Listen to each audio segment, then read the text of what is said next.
Sonny TV Arsenal, we're live. It's a late night chat with Sonny, and we've lost our first member already. It's like it's been shot. If anyone's wondering who that was Adam Brown, football with Brownie. He's just gone. As soon as we go live, he's gone, and he's back again. And now he's back again. Maybe yes, he is. There he is. Hey, how are you? Apologies. Hello to everyone in the comments if there is anybody, or if you're not in bed already. Let me introduce my guest to start with. In the bottom left-hand corner, we've got a 100% friend of the channel, and he's got his own very successful YouTube channel. Wax, introduce yourself, my bro. What's going on, people? Wax Online. Obviously, I changed the channel name. It was Wacky's World before, but now it's Wax Online. So yeah, go and give me a follow. Where can everyone find you? Yeah, just Wax Online. Even on Twitter, it's Wax Online. As well as YouTube. Wicked. We've also got another guest who's on your right, on my left. It's Adam Brown, Football with Brownie. Adam, shout out your YouTube channel, bro. Yeah, Football with Brownie, Sonny, and also got a Facebook page. Subscribe and join the debate, really. And you're based in Spain, aren't you? Yeah, Marbella. I tell you what, the Spanish lockdown is starting to really get to me now. We're going to go into that in a second. And just on Wax's left, we've got Simon Sheffield. Evening, everyone. And you one place to find Simon is our original member on Sonny TV Arsenal. Sam Greenwood above you. Good evening, everyone, boys and girls. Hope everyone's okay. And we've got a guest appearance, a late guest appearance from the Kid EG. Yo, what's going on, everybody? How's everyone doing? Hello to everyone in the comments. Basically, everybody, we've got yet another new Twitter account. So if anyone wants to come on the channel, either follow me or the Kid. Mine is official Sonny 1. Every time we get suspended, it's going to go up one. So it's going to be official Sonny 2, official Sonny 3, till we get to official Sonny 100. You know what? There's only one place we can start, really, and basically that's how you guys are getting on with what's going on at the moment. Because to be honest with you, I've had it up to here. We're now we're locked down for at least another 3 weeks. You know, it's not going to come back to normal till next year. You know, I'm actually suffering. Mental health is suffering. Everything's suffering. Let's go to Wax. Wax, I take it you're self-employed guy, aren't you, Wax? I take it you're off work, are you? Yeah, off work, man. We had to close the office. Don't even know when we're going to be back, to be honest. So, yeah, I'm going to get furloughed and all of that type of palaver. And you know what? Because I'm the director of the business, I'm not even too sure if I can get furloughed. That's a problem. That's something I'm actually seeking advice for. You can't furlough yourself, yeah, exactly. Yeah, but everyone else is calm. Tip 3 Max says, stop complaining, son, it could be worse. How do you know it could be worse? It could be better. You know, let's face it. It honestly is like we've been taken over by the aliens now, because life is not the same. Life's not the same as we know it. Adam, you had the coronavirus, didn't you? Yeah, I had mild form. Was in a hospital for 2 days. 41 years old, and being completely honest, I've never been so scared for decades. I was really scared, and I couldn't have no phone, no family or friends to visit. It was really scary. I've never had headaches like it. Never. I still got a cough every now and then, but I've never had headaches like it, and it was really, really scary. So what was the first symptoms you got, mate? Symptoms. People have a variety of different symptoms, but the headaches started about maybe 3-4 weeks before I actually went in. Actually plucked up a courage and went into hospital, and it's got that bad. My back started aching, but I put that down to changing I recently changed my mattress on my bed, and I do sleep a lot on the sofa. So I just put that down to it. But the headaches were just getting worse and worse as time was going on, and then the cough started, and then the tightness in my chest started, and it was at that point then, it was go to a private hospital really. I mean, on this question, right? Yeah. Did you think he was going to die? Yeah. 100%. And filling up just thinking of it, it's a thought of going when you haven't got any loved ones or friends around you. Yeah. That was the most scary part, if I'm honest here. And I only had it my old form. God knows what people are feeling who had it much severe cases. You know what? I can see the raw emotion in your voice just as you're talking about it. Last couple of days I've had really severe back pain, and to be honest with you, I told everyone in the chat, I said I've got it as well. I actually thought I had it, and my back was killing me. And then I thought it was my kidneys, and thankfully today with a bit of DP after 3 days, it's gone. Thank God. Yeah. People have different symptoms, which is probably one of the worst things, really, because you could put it down to so many different. In my case, I'd put it down to a mattress or sleeping on a sofa. And realistically, I should have just went to hospital. Well, you know what? I phoned up 999, and they said to me, go to hospital. Yeah. And they said to me, you've got to go on your own. You know what? I'm one of those people. I've got to be proper in trouble to be going to hospital, right? And one thing I don't, I'm a big baby brother. I won't go on my own. I won't go on my own, right? And when I said that you've got to go on your own, I just thought, nah.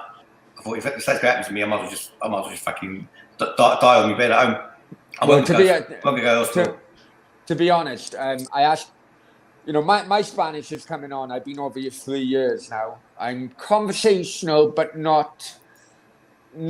I'm probably about three quarters of the way there. So I asked my best mate over there, who's fluent in Spanish and been at Spanish school and so on, come with me. And his response was absolutely no chance, because I don't want to catch it either. And you know what? I was gutted that he wouldn't come with me, but at the same time, I couldn't fully appreciate that he didn't put himself to risk. So let's change the subject a minute, right? Let's go on a bit of languages. So what's Spanish? I'm fucked.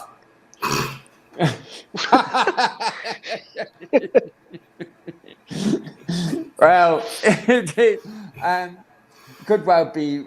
It all depends what area in Spain, but basically, Ajita puta is the main one.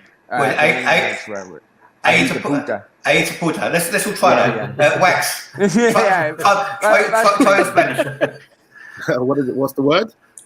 Ajita puta. It basically means it can have different connotations, really. But you say that, and it covers a lot of things, really. Sam, your turn. Ajita puta. That's great translation. Right, now we're going to try a bit of Spanish with a Sheffield accent. Oh God, here we go. Ajita puta. That was Chinese. That was. And now it's everyone's turn at home. One bit of silence.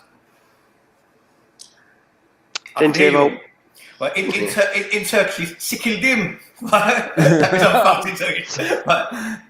Right. So we've gone through a bit of that. We've gone through a bit of languages. Sam, how you been doing? You all right? Yeah, I've been doing all right. I'm living in Norway, so lucky enough we implemented all the lockdown procedures quite early over here, and so we've had a good trend lately. The numbers are going down for new cases, and what's it like in Norway? Because basically the Norwegians are quite liberal about everything, right? I mean, yeah, very liberal. Yeah. And they always the Norwegians always prepare for everything. It's not like in England. So basically, did you get in Turkey? They give out free face masks and gloves, right? So in Norway, what did they give you? Face masks, gloves, and a bit of porn for your front door. a bit Swedish porn. No, you go to a clinic and they'll give you go to any clinic or like a pharmacy or anything like that, and they have been giving out face masks for free, but they run out very quickly. The stocks have been low on that, but no, I mean we implemented lockdown procedures. We were quite strict straight from the get-go, really, and it helped a lot. And so now we're in a process where we've been we've been in the basically much fewer cases. It's been going down all the time the last week or so. So now they're opening schools, and a lot of types of businesses are opening now next week. So we're slowly moving into the next phase of moving back towards some kind of normality. But of course, you still have to take precautions, distancing, cleaning as much as possible. Like, for example, hairdressers have to wear masks and they have to disinfect all their stuff in between customers and all that. So but it's taking a step towards normality anyway. Nitesh, I was just about to send you a link, brother. I just sent you the wrong thing. Bear a second. Let me see if I can send you a link. Well, Sam, at least you've got barbers over there opening, man. They're opening now this week, next week. Yeah. You should see if you can come on. The problem is, I would want you to come over here, but you wouldn't get in. They wouldn't let you in, mate. You know what? They're actually extending our lockdown for another 3 weeks, apparently. Yeah. Well, I think it's going to be longer than that, mate. Yeah. I think it's going to be longer. Do you know what? Just a general question, right? Before we get into Arsenal, Nitesh. By the way, I've sent you the what's name, the link in your DM on Twitter, mate. Just a quick question to all of you: what is it you've missed about normal life? What's the one thing that you missed the most about normal life? First to Wax. Getting up and going to work, man. Getting up and going to work, like literally. Adam. The banter, really, and good. Just going to a local bar, after work or so on. I miss banter with people because I'm a single guy. Sam? Yeah, I mean, I actually lost my job a couple of weeks ago. I was first furloughed, and then they told me I wouldn't be getting my job back. So that's the way it is, unfortunately. It's still, I didn't really like my job, so I'm not really too worried about it. But anyway, I mean, I miss going to work. The first couple of days, you feel like it's a holiday. Yeah, great. I can watch a bit of Netflix. Then after week 3, it's like, okay, it's enough now. It's boring. It just gets too much. I remember there was like a time last year, like I was working so much. I thought, you know what, I need to have like so much time off. And I thought, is there ever going to be a time when I can just relax in bed for weeks and weeks and weeks without anyone telling me what to do? And, it's actually reality's hit us, and it's we've got all this time to ourselves. But now I'm like, oh my god, I want to be. That 8-9 hours a day there. That I'm used to being away 8, 9, 10 hours a day. I'm used to being away. It's just like it's just so weird being at home for that time. Shall I tell you what I miss? It sounds really stupid, right? When you're driving somewhere and you pass a takeaway, you pass a McDonald's or you pass a KFC or you pass a Burger King or whatever, and you can't stop and pull over and go in there. That's what I miss the most. And hardly we can't even go in our car. We can't even go in our cars over here anywhere. But just a bit of news for you. Over here today, a government spokesman said we're looking at September/October for the shutdown to be lifted over here. Now the UK being 2-3 weeks behind Spain, I think that even the idea of football coming back maybe May or June is far too soon to. We're going to come on to that. I mean, Noel said he misses touching his girlfriend, right? Knowing Noel, he also misses touching everybody else's girlfriends as well. That's a good point. If you've got a bird, right, or a boyfriend or whatever, and you don't live with them. Do you go through 3 months of not seeing them? Because I'll tell you something, a lot of people's relationships are now taking strain. Nitesh, turn your volume down, mate. Yeah. I just joined. Thanks. I'll tell you what, that's a difficult one, but I think it's probably going to be better than living with them, mate. I'll tell you that. Nitesh, how's life in India, mate? It's been under lockdown for more than a month, and I am sober thanks to that. Not been drinking anymore for more than a month, and that is the worst part. I just had a birthday yesterday and I was sleeping all day long. So that's how it is. And they are saying, the government is saying that they have things under control, but overall, I think the curve is going up. And that is one concern that everyone has, that India has a population of more than 100 million. So if it spreads, then it will spread at a very fast rate. So that is our main concern. Nitesh, shout out your page that you've got. Page, I will share it in some time. It's an Arsenal FC fans page, which has like more than 350k members, and we keep sharing news and stuff. And apart from that, I work on a website which I have that is called beyondthepost.net, and we keep posting content. I've been into football content for almost a decade now, and since then I've started my own website, and now I work on that. And we just started a podcast. I'll share the link with you in some time. I'm just getting used to this. Today is my second day of being on a podcast. Yesterday was the first started of podcast, and I already have 5. So far you're doing terrible, mate, because your volume is absolutely shit. Yeah. Okay. If you would have just told me that, I would have maybe brought it close to me the mic. Anyway, let's get on to all things Arsenal. But I just want to shout out somebody. I just want to shout out somebody before I do. Let me see if I can find him. Okay, what? So many comments. You can never find someone when you wanna.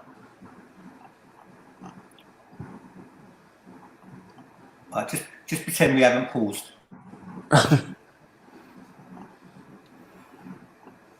I can't find it. I'll come back to that in a minute. Right, let's talk all things Arsenal. Right. Axel Arsenal are linked with a promising French defender. Goes by the name of Axel Diarcy from Rennes, 15 million, and it's supposed to be very highly sought after. So next season we could have a French centre back pairing. Has anyone heard anything about this guy? Yeah, Axel's a good. He looks a good. Wax, what do you know about him? I mean, the last Axel I knew was Beverly Hills Cop.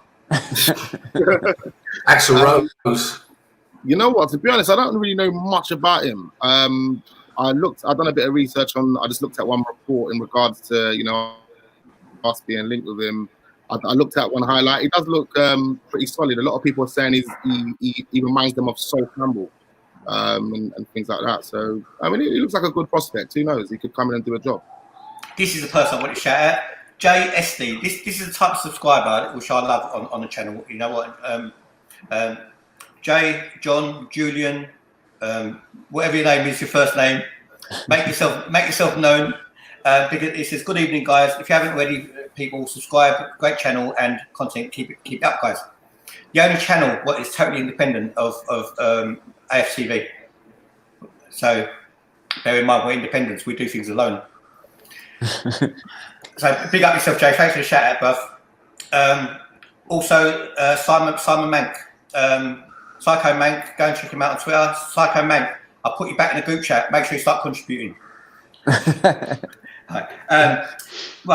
It also looks like a bandman's going to leave. Right. This is a free-for-all conversation, right? Okay. So it also looks like a bandman's leaving. 2 players that have been linked with him are Jonathan Davis from Genk and Eduardo from Celtic.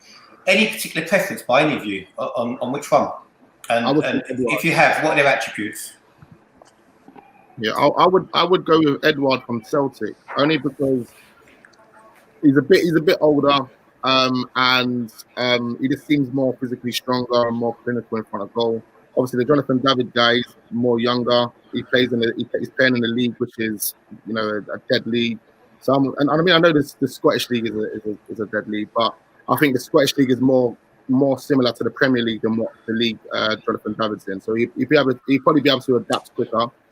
And he's clinical. I mean, he's played about 38 games or 40 games, and he's scored about 29 goals for Celtic. So that is, I mean, if we're looking to replace Aubameyang, then we need that to replace them with. You know what I mean? Not someone like Jovic, who everyone wants at Arsenal. I just think you mentioned three players there, but they are all from, and I would include the French league in this. They're all from substandard leagues. Yeah. And if that is the type of supermarket which Arsenal are going to, then you don't really have much hope for long term. Yeah. Boris Johnson just got himself blocked because he's a prick. Nisesh. Yes. Anyone you'd like to see come to Arsenal? I mean, what is Arsenal's following in India? I mean, who's the main team in India? Is it Arsenal? Is it Man United? Is it Man City? Chelsea? Tottenham?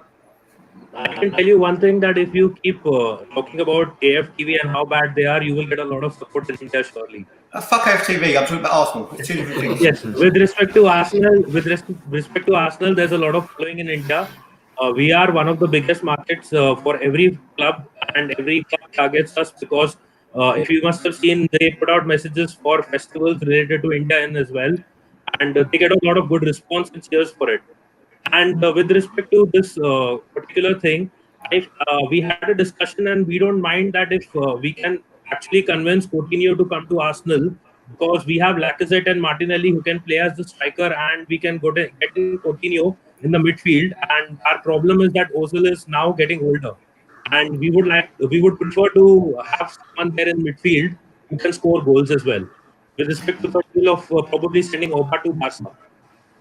Mate, you know what? If India's knowledge of Arsenal is AFTV, you guys got lots to learn. I'm telling you. Basically, I don't think Lacazette's going to be here in the summer. I think he's going to be gone.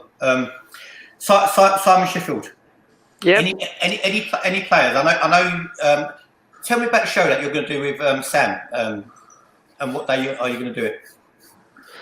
Well, on Thursday, me and Sam are going to have a debate. I think we'll put Simon Lester in there as well. But between me and Sam, basically, it's like some people have got me confused with what I mean. Basically, we're cutting players' wages. People are singling out Premier League players and saying that they should take a pay cut to help with the virus, when it's not the Premier League players' fault, basically. I'm not saying it's anyone's fault or anything like that, but why is no one going for Simon Cowell? Why is no one going for celebrities? Why is no one going for the MP and asking them to give some of their money instead of Premier League players? And that's because we all know what Premier League players get, basically. We all know the salaries because it's leaked everywhere. It's in media, it's in YouTube videos, people talk about it. We all know, newspapers. But no one knows. So you're saying then, if I got it right, you're saying Premier League footballers shouldn't give up their salaries, yeah? Is that what you're saying? Yeah, they should be forced to. And Sam, you're saying they should, yeah? Yeah, that's my side of the argument. That's the debate. When have you got that? Thursday. Okay, what time? What time is it again? Is it 8 o'clock? I don't know what time it is yet, but it's going to be Thursday evening. Yeah, Thursday evening. I mean, at the end of the day, they have to. The reason why they're doing that reduction stuff is because the company could potentially go bankrupt if they don't. So it's like, are you going to support the cut? Are you going to support the business, or are you going to care about yourself? That's the perspective they're looking at. Stan Kroenke has came out and said he's going to put some major investment into Arsenal, right? Make of that what you will. I don't think it's for transfers. No, I don't think so either. It's to help with coronavirus, I think. It's like covering, basically, isn't it, money-wise? It's probably going to cover the money that they would have. It's the money that they kind of,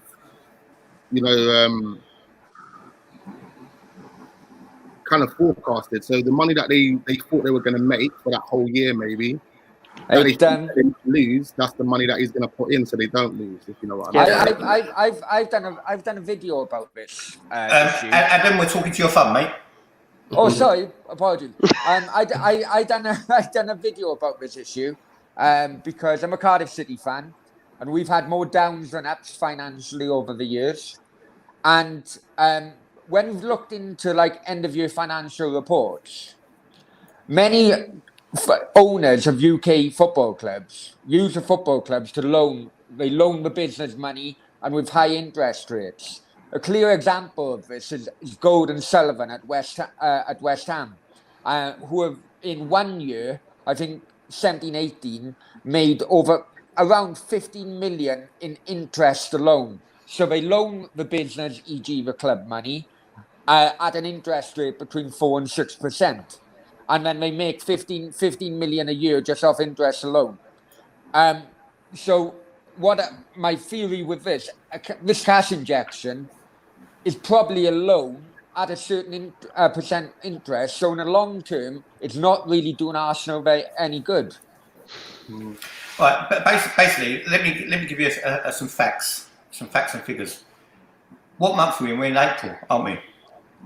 Yep. Do you know what? It's my birthday. Imagine I'm sorry, son. I'm so lost to the times, right? It's my birthday on Tuesday. So Happy birthday, bro. Happy birthday. Happy birthday. How old are you going to be? On Tuesday, we're going to do a special birthday edition for Wax. I'm going to be 11 again. I'm going to be 11. So on Tuesday, Wax is going to be 22, right? What we're doing is we're going to do a stream, and everyone needs to bring their party poppers, their birthday hats, and this and the other. You got like happy birthday Wax on your door. Why not? Do a little online stream party. Why not? The reason I mentioned April, how old are you going to be? Seriously, 32, 31? I'm going to be 32. Yeah. Wait, what is life to be 32 again? I know. Tell me about it, Sonny. Welcome to Pilot Vince as well. Obviously, Pilot Vince has been grounded, not because he's bad behaviour, because Pilot Vince is a pilot. Also, as well, April would have been the time that Arsenal would sent out letters for season ticket renewals, right? And basically, they already have done, believe it or not, for some platinum members. Platinum members are the what's name? Are the club level people. So club level have started to renew their season tickets. Bear in mind, there's no football, and if there is going to be any football, it's going to be behind closed doors, and it can also go into behind closed doors next season as well. Arsenal are going to have to pay back in a region of £10 million in season tickets for games that fans have not watched this season, right? On top of that, football clubs amongst all collective football clubs together are going to have to pay back 700 million for back to Sky broadcast rights if football don't go ahead. Arsenal's wage bill is £230 million a season. That equates to £20 million a month for players. £20 million a month. £20 million a month for that's got to be the non-playing staff and everyone like that. Yeah, as well. yeah, but it's £20 million a month for players. It's a lot of money. Yeah. For Arsenal's first team squad and reserves, £20 million a month. Which brings us on to we're going to touch. I know you're going to do a debate on it, but how much should Stan Kroenke put in, right? And should the players pay some of their money back, or should Arsenal go on the furlough scheme and be crafty and use that money for transfers, right? Bearing in mind, Arsenal had £30 million loss last season, right? That's the first time they've had a loss in 20 years, Arsenal, and with that they've reached Europa League final. This year we only got to the round of 32. Nitesh, give us your Indian perspective on things, mate. I think all Arsenal fans across India will be hoping that Manchester City's ban remains. We get into the Champions League and we get that 50-odd million for our club. Apart from that, most of us feel that either Aubameyang or Lacazette is going to leave the club this summer, and we'll probably try to cash in on a swap deal that may happen. If not that, then we try to get the money and see where we can go from there. And further, if we see the current situation is players like Bellerin may be considered for sale if we actually need the money, because most of the fans feel that Niles can be a replacement for him if he agrees to play at that position. And apart from that, other sources of money, I don't think we have too many. And Kroenke isn't the kind of person who's going to spend his own money on the club. So there is no doubt about it, but we will have to find some solution for the money problem on our own. And it comes down to the current board, that they need to do something about it. Simon Sheffield, how much do you think Stan Kroenke is going to put in, and which areas do you think he's going to go to? Well, Stan Kroenke has put zero into Arsenal, and he's taken 7 million out since he's been here. That's it. And I don't think he's going to put any money into Arsenal for transfers. All he's going to do is basically cover costs for this coronavirus. That's what I think.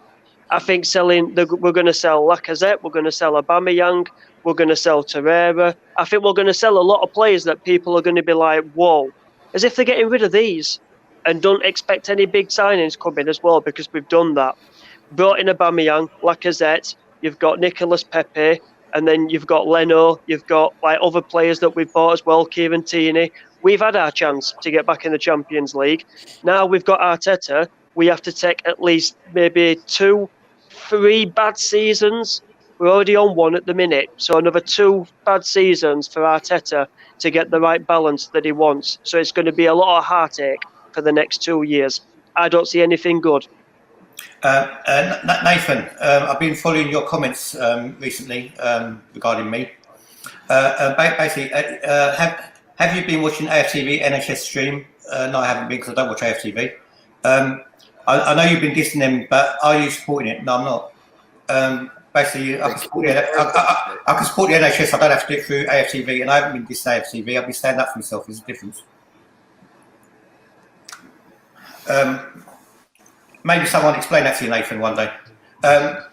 Sam, taking what Simon just said, what's your thoughts on Kroenke and where the money's going, and how is a club like Arsenal in this position? Well, the club's in this position because the self-sustaining model has been based on us getting into Champions League football when we haven't. And yeah, basically the wage bill has increased. I think it's the wage bill that's killing us. I mean, I think wages have gone through the roof the last few years, well, the last 10 years basically in football. It's really hard for clubs to generate that revenue to cover that. Yeah, but going to Stan Kroenke, I agree with Simon completely. It's the way he is. He would be completely out of character to be putting any money into anything else and just covering the losses. I think he wants to cover his losses, but to give any extra for any transfers, no way. That's just not the way he is. He's very frugal that way, very financially frugal. But I think we're going to sell players as well. I think we're going to be selling Lacazette, possibly Aubameyang as well, maybe a few others. But I think that is going to be our transfer kitty. I think the money we sell those players for, that is going to be our transfer kitty, nothing else.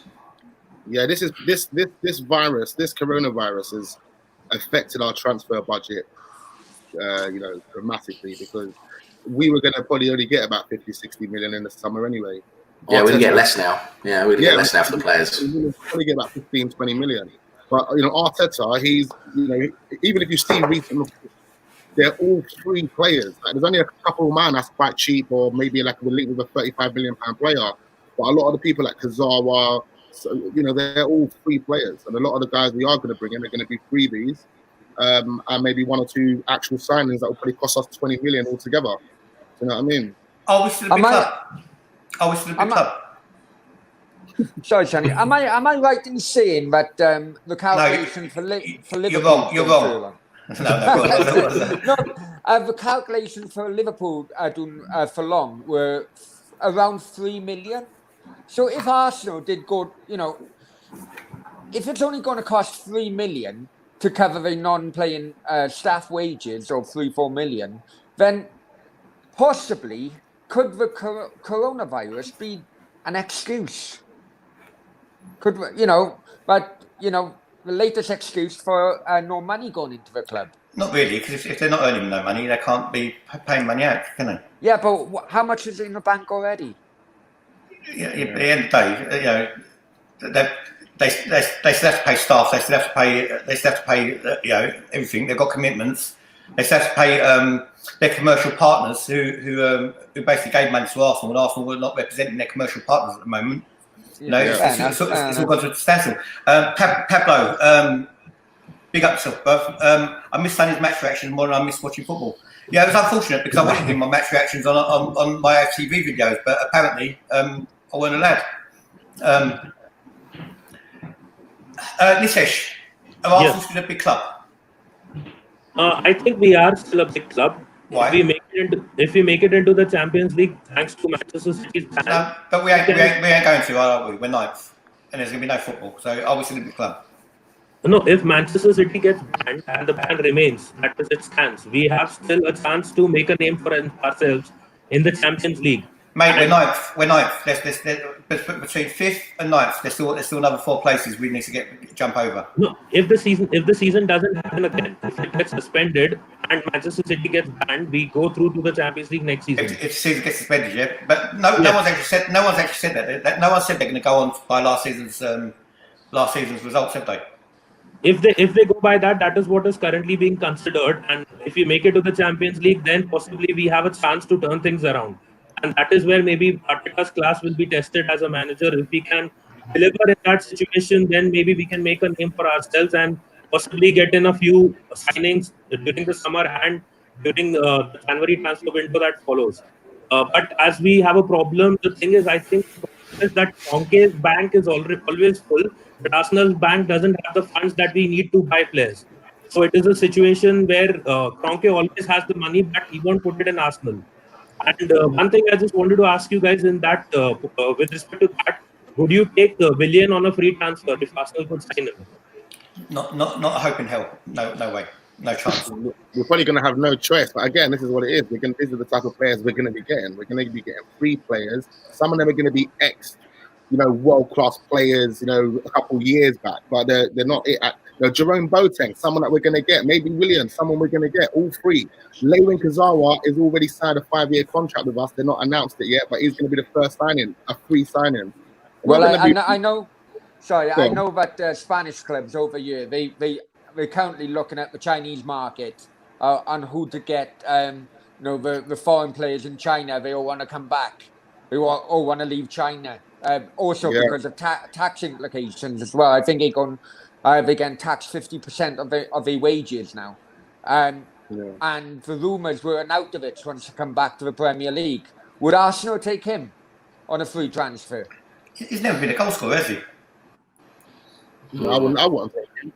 I would never take him. Not good enough. No way. He's about 32 as well, man. And how about like Oscar and players like that? Would he be open-minded on that? I'll be more open to someone like Oscar, but I'd rather have Oscar De La Hoya than Oscar. Oscar De La Hoya, come back. Fraser's on a free. I wouldn't mind him actually. Fraser. Yeah, he's going to be free. He's already said that he's not going to be signing a new contract with Bournemouth, so that's someone we probably will get. Arsenal Vlogs have brought up a good point. Arsenal Vlogs, if you haven't subscribed to him, go and subscribe to Arsenal Vlogs. He's a good guy. Talks a lot of shit, he's a good guy. No, we're not really Arsenal Vlogs. I like you really.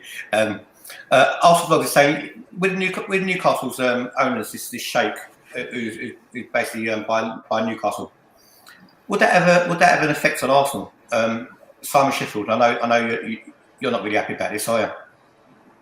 I'm not. No, I'm happy for it. I'm happy for Newcastle fans because they've dealt with Mike Ashley for so many years. They deserve some excitement to look forward to, but it is shit for us because now it's us behind them in the next few years because they're going to have owners that are going to put money into the club, and they're not going to leapfrog us. They're nowhere near going to leapfrog us, but they are going to leapfrog us basically in like going for trophies, buying players. As a club, they'll never leapfrog us.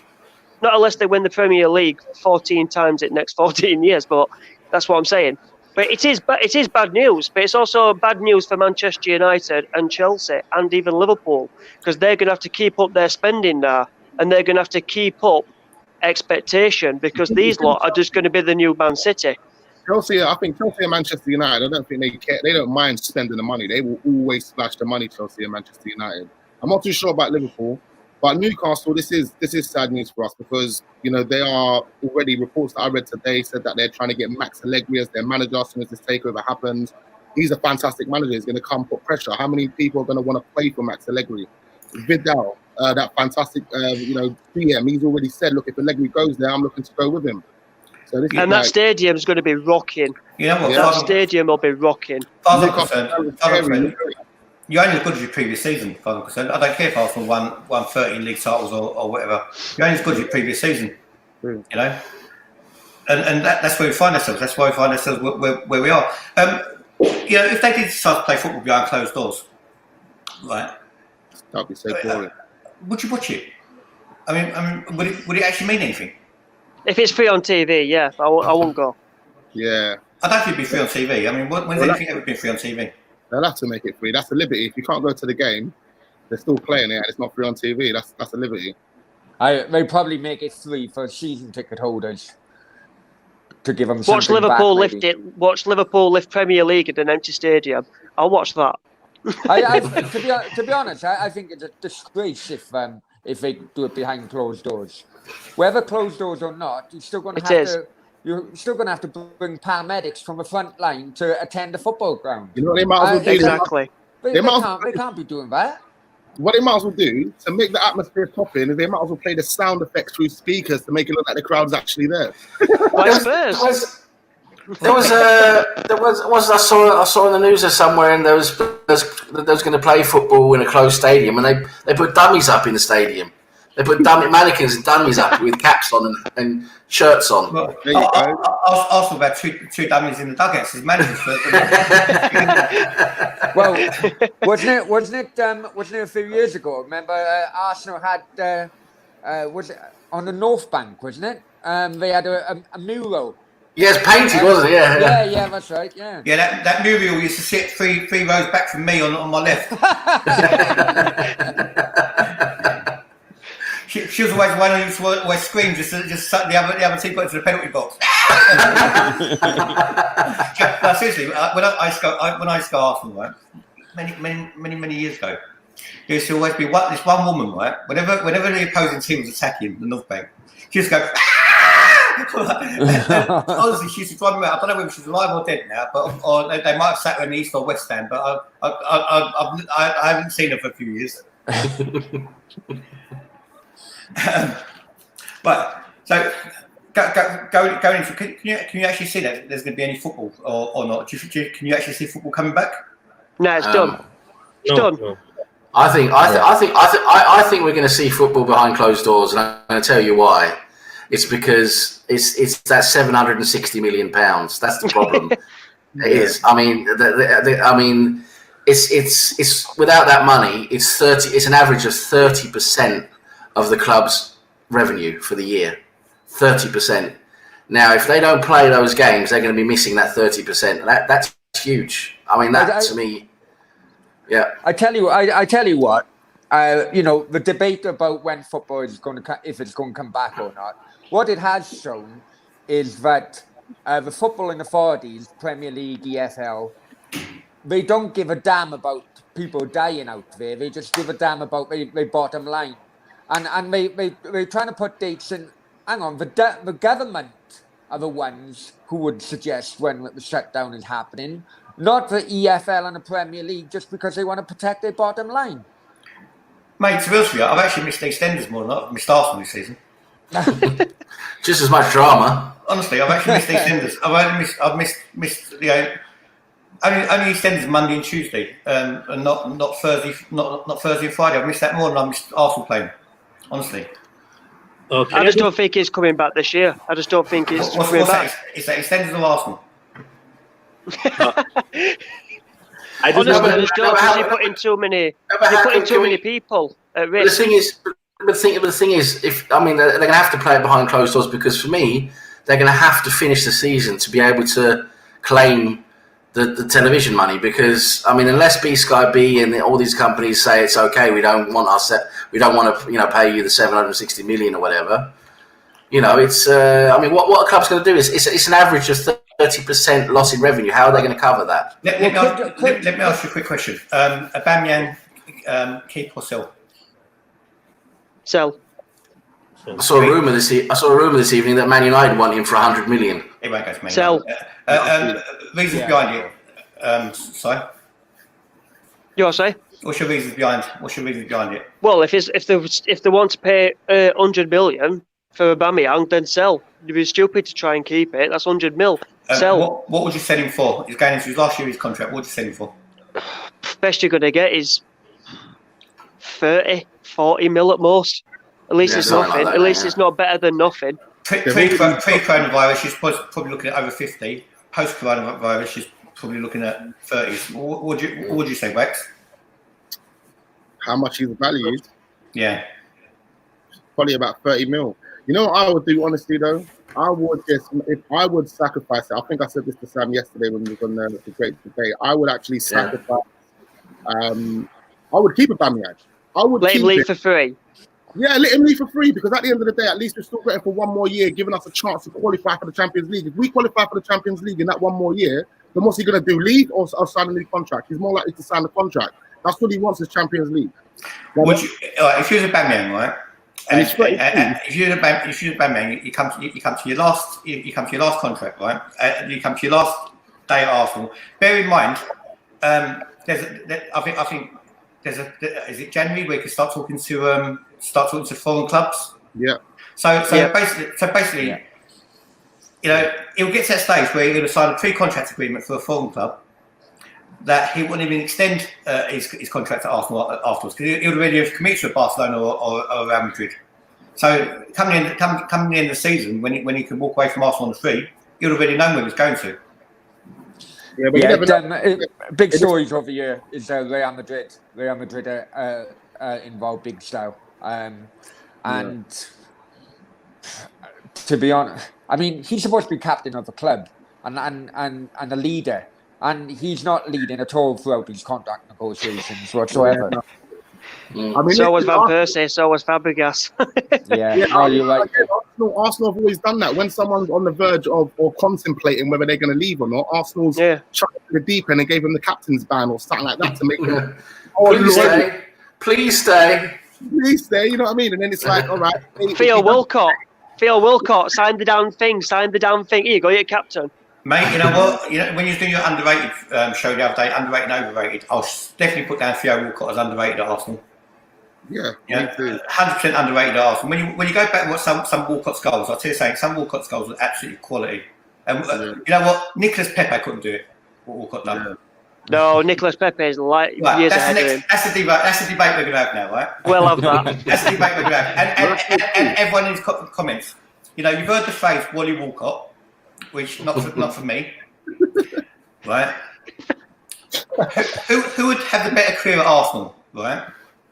Theo Walcott, the man who came at Arsenal when before he got pubes, right?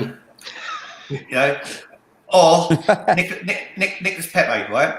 Bear in mind, Theo Walcott scored over 100 goals for Arsenal. He was deadly. When he's cutting in from that right-hand side, the game was deadly. You put the ball in front of him, he was deadly, right? A better player than Nicolas Pepe, in my opinion. It's like Simon. It's too soon. Yeah. It's too soon. You can't compare that at the minute. It's too soon. But Nicolas Pepe is the better player. He knows his natural position, right? What was Walcott's natural position? He played right, he played left. I want to be striker. So Arsene Wenger lets him be a striker. He don't score hardly any goals. Most of his goals came from wing. Lacazette and Aubameyang said Nicolas Pepe is the most skillful player they played with, right? But you know what? Just because you could do a long pot at snooker doesn't mean you can make a break, right? So just because he's the most skillful player at Arsenal, half the time he's most skillful without the ball. Yeah, he loses the ball half the time. He's skilling himself up. Nisesh, who'd have the bigger impact at Arsenal over the career? Walcott or Pepe? Walcott. Pepe is a footed player. He doesn't have the right foot to help him out. And the second thing is his overplaying is very irritating to watch. We don't like to see him overplaying, and he dances around in the box and doesn't pass the ball to the other player who's waiting for the chance. Walcott was always a crisp passer, so he was the kind of player that Arsenal needed. But as I said, the single-footed play, and a single-footed player doesn't really survive in the Premier League for too long unless he's very special. Yeah. I don't agree with this comment from Harry DH, who says Theo Walcott has zero composure as a striker. I think he had a lot of composure as a striker. Yeah. I think he bottled a lot of chances. He didn't score much. A lot of chances. He didn't score much as a striker, did he? Like Simon said, he scored most cutting in from the wing, didn't he? From the wing. He didn't play many games as a striker, did he? But he wasn't a striker. He wasn't a striker. He was a striker. He played most of them. I thought he would have done better at Everton, to be honest. You know, since his move, but he can't even get into the starting 11 now. It's true. Yeah. I think Walcott was cutting inside better than Pepe is, and Pepe is cutting in on his left foot, and that's his strongest foot, so that doesn't make any sense. scored more of his goals on the wing, and he was cutting inside, right? Pepe needs more time. Pepe's I think left foot, and he's not doing anything with it. Obviously, we've got to give him time. I appreciate that. But when I look at it from a business perspective, 72 million, and you want to give him time? Are you for real? I ain't spending 72 million and saying to that, oh no, I've got to give him time to adapt. I expect you to come in and be fireworks straight away. He should have been better by now, of course. That's why a lot of players fail, though, because a lot of pressure on them as well. I agree. He should have been. He's gone through three managers this season, though, as well. He's gone through three managers and 5 systems. Emery put him on the bench. I hear you. No, I agree with you. That's the reason why I would say, cool, let's give him time because of that situation there. I think Mikel Arteta's, got the better out of him. He's played best under Mikel Arteta out of the managers that we've had, isn't he? So I agree. For £72 million, he should have delivered more by now than he has. I agree, but it's all those circumstances. He's got no balance, though, Sam. He's got no balance. The thing is, he was on the bench a lot. He wasn't played enough, so he hasn't really had enough time to adapt. Really, I don't think playing. Okay, another one. I'll give you another example. Yeah. Okay. Take Salah at Liverpool team for Pepe, and he outbeats Mane. Love underscore Rami. Sell Guendouzi. Okay. Guendouzi or Xhaka. No, for Guendouzi or Danielson. Oh my God! Can't even compare the two. Oh, come off it. Go on. Guendouzi is miles better than Danielson. Miles better. Okay, all right. We won't. Danielson, All right, we won't have that one. That's too lopsided. Okay. All right. TD and Santos. Guendouzi or Jack Wilshere. Oh, mate, that's hard. Guendouzi. Guendouzi over Jack Wilshere. Let's compare Guendouzi. I like Jack. I did like Jack Wilshere, but God, I wish he didn't get injured so much. Yeah, that's his problem. That's his problem. All the injuries. Everyone in the comments, Guendouzi or Jack Wilshere? Let me know your thoughts. Isn't Wilshere more attacking though? I've always thought Wilshere was like more attacking. Guendouzi sits deeper, doesn't he? But yeah, no, it's very difficult to tell between the two. But Wilshere, I remember Wilshere. I've got to say this. Wilshere is probably the player that impressed me the most when he first came in that pre-season. What was he, 16, 17? Like 16, I think he was, that pre-season. Okay, right. Forget Jack Wilshere. Guendouzi or Alex Song? Like for like. Alex Song all day Alex Song. Yeah. Song was better defensively, yeah. Song was actually better going forward. Don't you remember that season when he set up Van Persie like 12, 13 goals? Song was good with against Leeds. Song was good with the long ball, wasn't he? Song was good playing long balls, wasn't he? Through the back. Yeah. He was really good, man. Song, when he first came, I remember he was a bit complacent. He was a bit all over the place. But after like 2-3 seasons, he did, eventually adapt and become a good player. Yeah. Yeah, Song was a good player in the end, yeah. Ozil, says Fabregas. Well, Fabregas. Come on.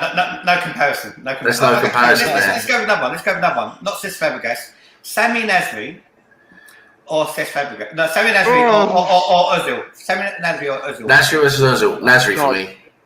Nasri for me. I hate both of them. They're both snake. I mean, they're not snake. Ozil's cool, man. I'll put you back. Who's better, Sami Nasri or Ozil? I'm going for Nasri, but I know Wax loves Ozil. Wax has got Ozil's back. Yeah, no, I would definitely take Nasri over Ozil because I know Nasri.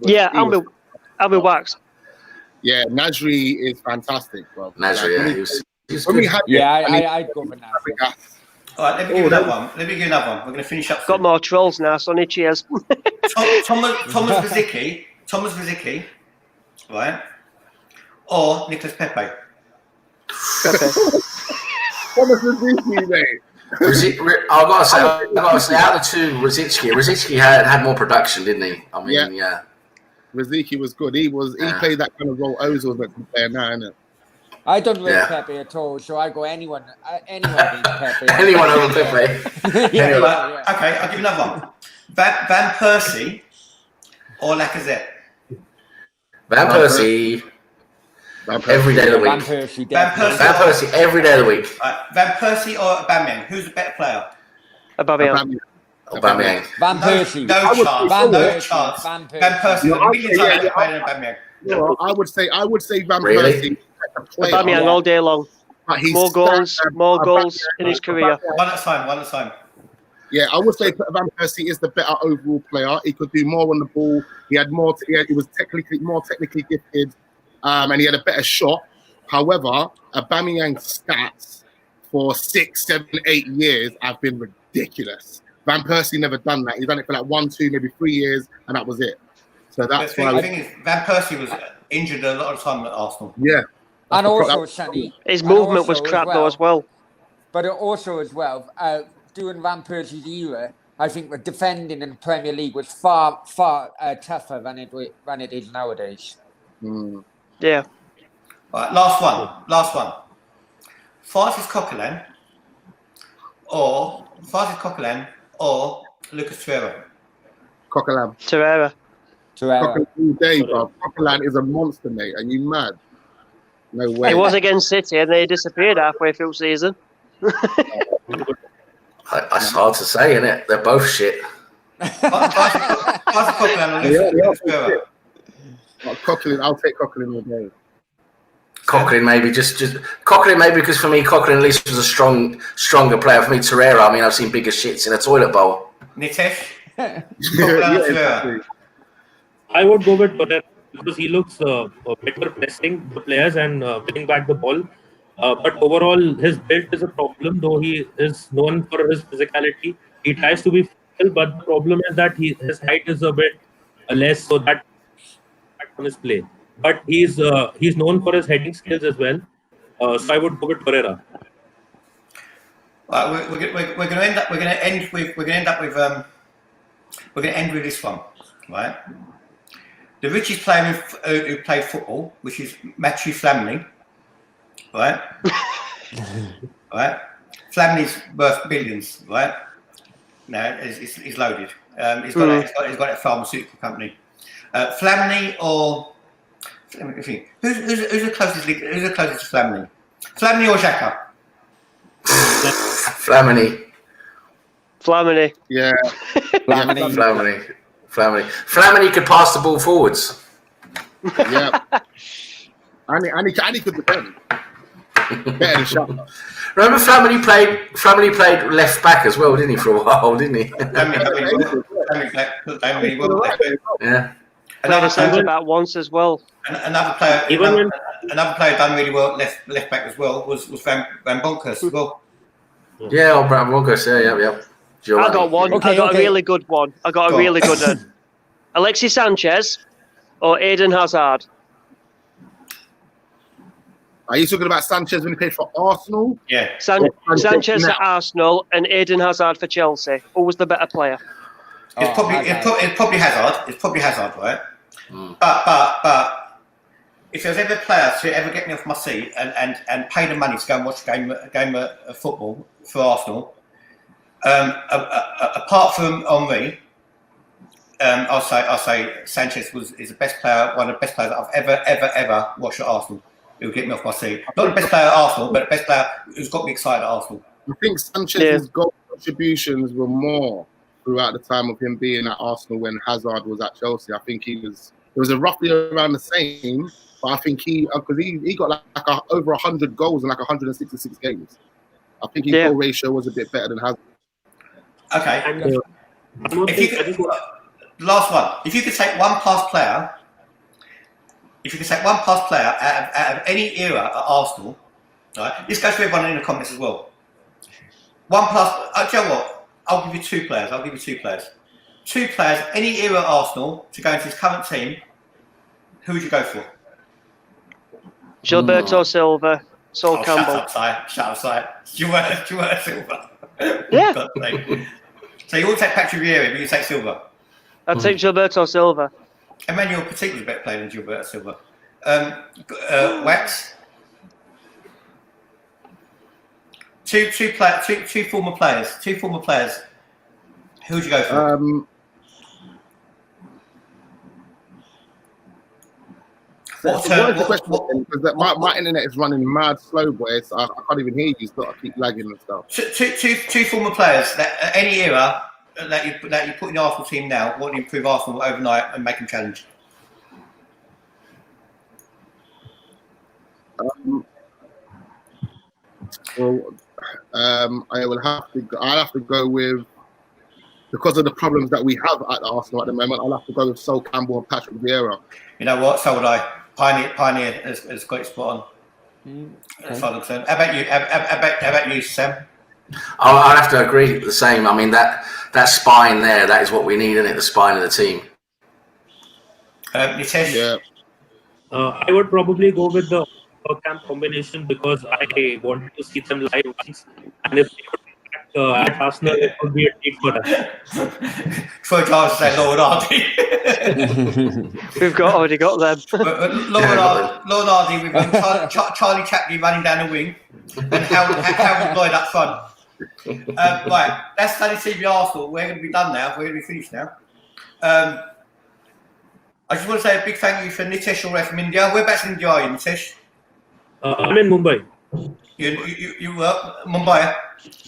Yeah. So all the Indian Gooners, big up yourselves. Stay safe and healthy and well. Keep off your toots and stay at home. Right? Adam Brown in Spain. Take care. Adios, Thank you very much, Sonny. Wax online. What's your channel, Wax? Wax Online, man. Wax Online. Wax Online. There's the W right there. Wax Online. Wax Online. And when you're at home on your own, or you can do wax on or wax off, innit, Adam? Sam Greenwood. Yeah, thanks for having me again, Sonny. It's always good to be here. Make sure everyone stays safe. When you back on? Thursday, I know I'm back on with Simon. We're going to have that little debate about player wages. Apart from that, just pop in and out, I suppose, as things happen. You know, that's it, really, isn't it? And Simon Sheffield.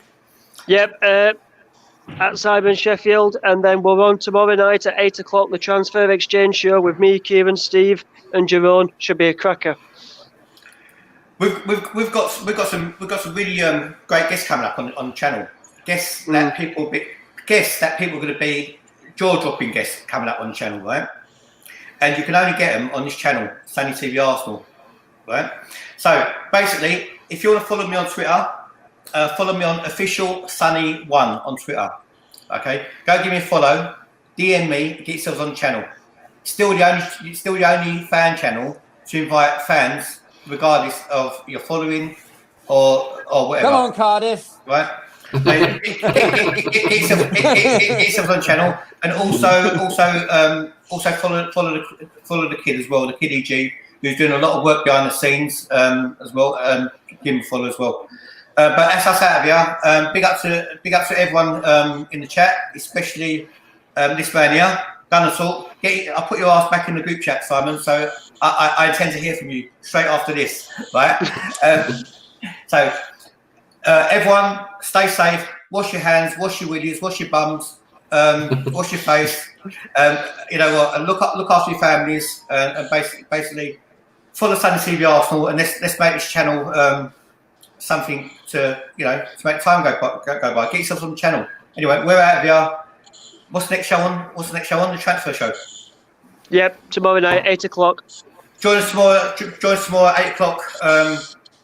For the transfer show hosted by Kieran. Take care, everyone. Later on. Take care. Bye-bye. We're gone. Bye, folks.